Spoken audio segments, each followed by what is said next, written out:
Hey everybody, it's Ruthie. Welcome back. Thank you for joining me today. Today we're going to talk about the Starburst pattern.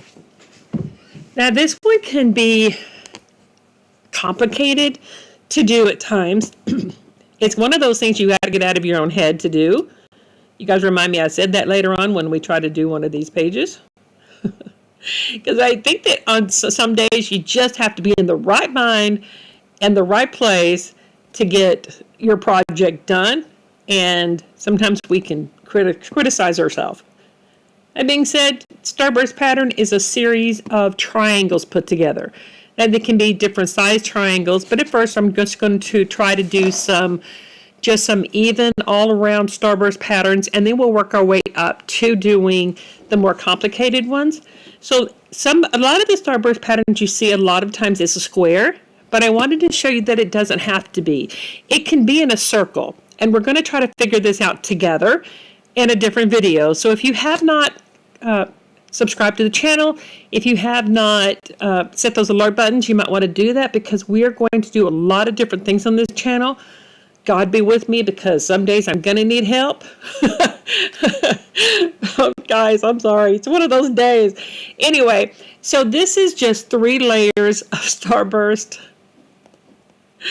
And you see there's a white layer, and there's a red layer, and there's a blue layer. And if you bring them all together and just turn them just a little bit, I want all 3 of them there. Oh, not the square. See, it's just one of those days sometimes, guys. You just got to get out of your own head and out of your own way. And I'm having one of those days. Anyway, so if you line all these series of triangles together, then you have a Starburst pattern. But let me show you some of the things that I have come up with for you. Now this is one. I think it's going to be a beautiful page when I do one of these. I'm going to make it a little bit bigger for you. But you can see that this is more of a square pattern. This is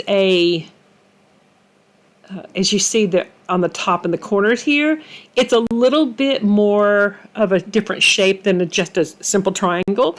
But what you do is you take a piece of paper behind here, and then when you get all these things lined up on the top, you just clip off around the corner of this just to get those edges. You'll have some of the overhang, and when you do, you have the corners like that. If you guys could see me, I'm sitting here pointing at the screen like you can see me pointing at the screen. Oh, Lord, help me today. Let me show you another one. Here's a different one. I thought about doing this one. I have a couple of my grandkids are in band, so I thought about doing something like this because I thought it would, and I would use their favorite colors in here. And so this, again, if you come up to the very top up here on this right-hand corner, again, you just cut the size of paper that you want for your Starburst. And then when you get ready, all the overhang, you just come up with a pair of scissors or your clipper, and then you just clip those edges off that's overhangs, and then you have this done. And one last one I'm going to show you. This one is a little bit more of a simple one, but I still think it's considered a Starburst. This one I'm going to do for my daughter-in-law, Miss Alyssa. She says she's my favorite daughter-in-law.